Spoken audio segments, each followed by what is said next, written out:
Pace, and this is the YouTube channel of Reinventing Democracy. And I've been very fortuitous this afternoon meeting somebody. I've got Elke Esders with me, who is somebody who very much like me is looking into new models of governance. So this is a very impromptu interview, as you can see, with my camera held here, my phone camera, and basically been really interested in hearing about what your work is at the moment. I understand that you worked with the European Parliament, and that you've been working over 20 years in the field of politics, and that you've been also involved in coaching for a long time as well. Yes, that's right. And that right now you're very much interested in looking into new fields of governance. Yeah, that's right. And so, just tell me a little bit about what you're excited with at the moment. Well, what is new for me and what excites me is that my colleague and I, we find models throughout Europe and beyond where people come together and create new forms of governance. So, and you can subdivide these models into three broad categories. One is where citizens initiate the model, and then they pull in some politicians, and then they continue co-creating, or not, because it doesn't always work out, but sometimes it does.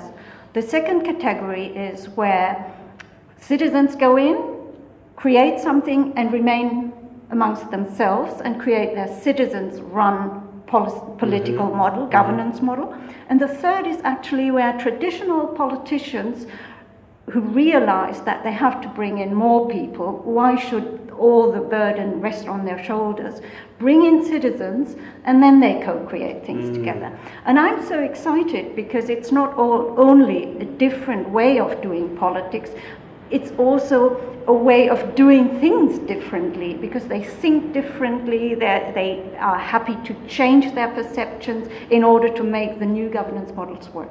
Really interesting then. So you're looking at all three levels. Particularly, I'm quite fascinated by this first model of where the citizens actually bring in politicians. Yeah. You're aware of the G1000s and Yes. this kind of thing? Yes, exactly. So have you been studying these different models, or what's your involvement with them? So how do you... I'm currently more studying them because my background is political science, and then, as you said, I worked in politics for many years, and then I became a coach. I studied coaching and the sciences behind coaching, and that changed my perception of things, as it often happens when you have one field of expertise and you add a second one which seemingly hasn't got anything to do with the first one. It changes the perception, and that is what happened.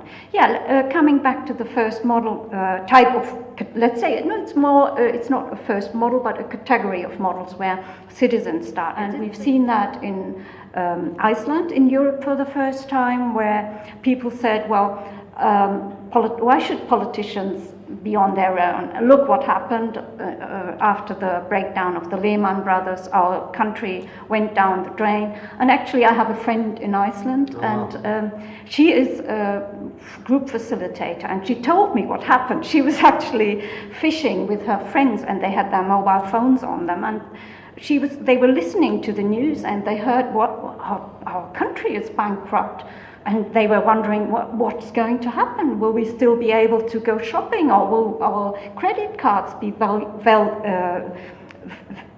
still work or not? And they didn't for a while.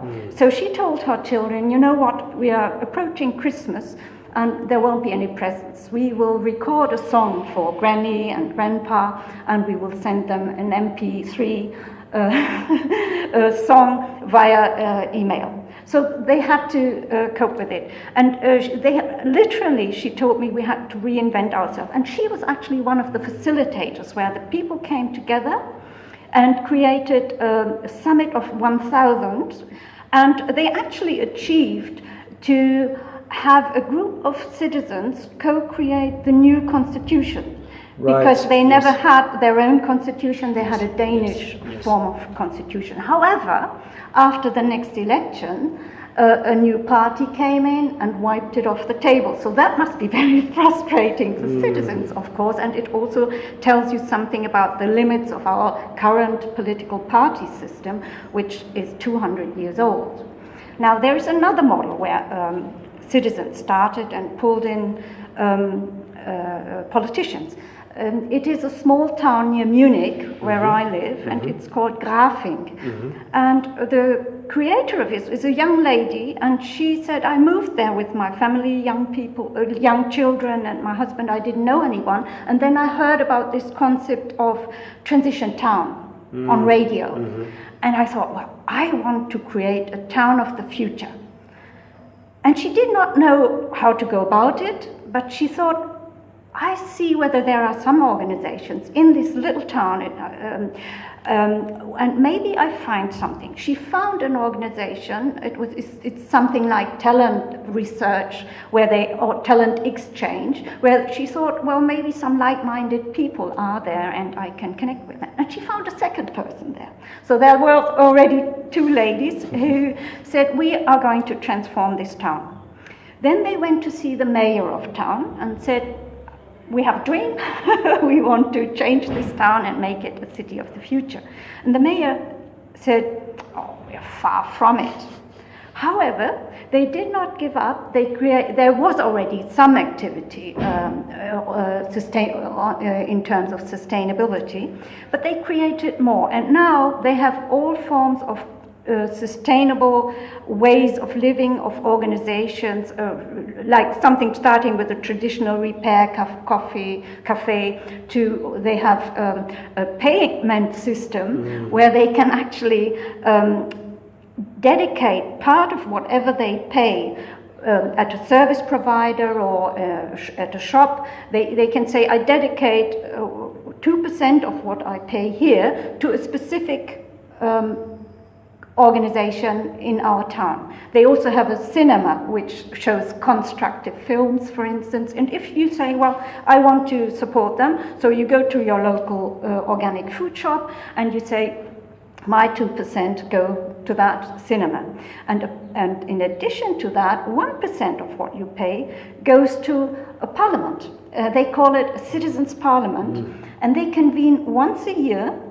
And it's still in the making, because anyone who's interested can form that parliament once a year. And then they say, well, now let's have a look how much money we've got, and we invest it. And in 2015, they had something like 15,000 euros, which they were entitled to decide upon. And now, how did they pull in the politicians? That is fascinating for me, because they said, well, this is a small town. We talked to other politicians, and we have 20% of the town councillor who, in their capacity as citizens, are actively involved in our activities as citizens. And I interviewed both politicians and the transition town ladies, and they agreed that they have found a common ground, that they are getting very well on with one another. And can you imagine, and one of the politicians I interviewed, he admitted it, when they act as citizens, they see that there are no party political boundaries. So they can go along with whatever the citizens suggest. And one of the politicians said, you know, we won't reintroduce any initiatives that had been voted against in the past, because we want to have successes. And if we know this would be an initiative that makes sense, but we know that we don't have to come up with it because other politicians from other political groups will say, no, we won't have that. And all of a sudden, they have the citizens who don't have these boundaries. They suggest whatever they think is good for their village, and for their town, I should say, it's a town. So, and 20% of the councillors, in their capacity as citizens, play along with them. That changes something in your mind both at the level of the citizens as well as at the level of the politicians, who see that, okay, if I take off my coat as a politician, I can actually play along and get things done. That's really fascinating. Yeah. So I guess that brings me to a question around, because you've done a lot of work with politicians, and you've written a book about coaching politicians, and so you can see a little bit about how the politician's mind works in general, and I guess on the other side we have citizens who maybe these days are getting more and more mistrustful of. So on both sides there can be a kind of this divide where there's maybe a lack of trust about, perhaps if maybe on the politician side that they're lacking trust in citizens being more participative in the political process. So I just wonder, are you noticing that there is starting to become a change, and how does that change take place, in which politicians become more open to a kind of more equal dialogue? I'm noticing in the models that I'm researching, and when the models that I'm researching, I'm not actively involved in myself. I'm just researching them, and I see it as my role to describe them so that other people, other communities, towns, countries can say, oh, they did that, maybe we want to try out that as well. But when I think back of the time when I worked in politics, I wasn't a politician myself, but a political advisor working for the politicians. It's a full-time job. It's more than that. It's your life. You don't have the time to step out and see what's going on. And I worked at the European Parliament, and I actually thought I get it all, because on the other hand, everything that is mainstream, you get it within minutes from 27, 28 or 27 member states. Within minutes you have a picture of what's going on in the environmental question A, in the business question B, and you think you get it all, you can't miss anything. But when you step out and you see that there are citizens doing other things, it's as if it was below the radar. Right. Yeah. So your job is a little bit like the exercise we're doing this afternoon, about shining a torchlight on those things that are working, and letting people in the world of politics know that there are other possibilities.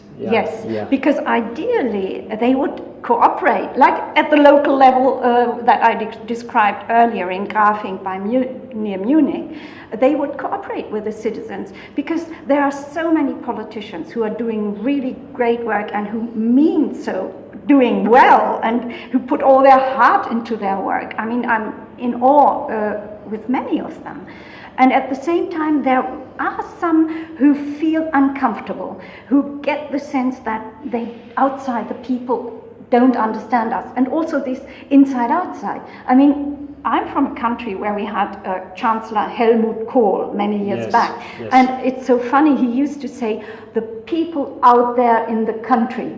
So as if he wasn't one of them, and he was sitting somewhere inside. Separated. Yes, exactly. So the togetherness, and those who are uncomfortable with the current system because they see the limits, they feel the limits, I want to help them maybe find new models and have the courage to engage themselves, and also the citizens, help them see in other countries and other towns people are already doing this and that, and they have done so successfully. And I guess now that these days in which we're seeing a lot of political turmoil and a lot of uncertainty, that maybe in this new climate that there would be more politicians who actually are looking for alternatives. I'm sure that there are many of them. There may also be some who think we have to reinforce what we've already been doing, because they don't at the moment see any other alternatives. Yes. So just to finish off, what would you like to see happen, let's say, in the next 10 years? Well, I would like to see happen that the radar comes onto what's actually working and why is it working. It is working because those people who engage in the constructive models, they are ready to work on themselves first, question themselves, listen more, And that's what I want to put the torchlight on, so that other people can learn from that. Fantastic, great. And if people want to find out about your work, is there any website or something that they could have a look at what you're doing? Or as a start, they can have a look at our company website, yeah, integraltogetherness.com. Fantastic. Yes. Thank you so much, Elke. You, it's been Andy. lovely to speak to you. Thank you very much. Goodbye.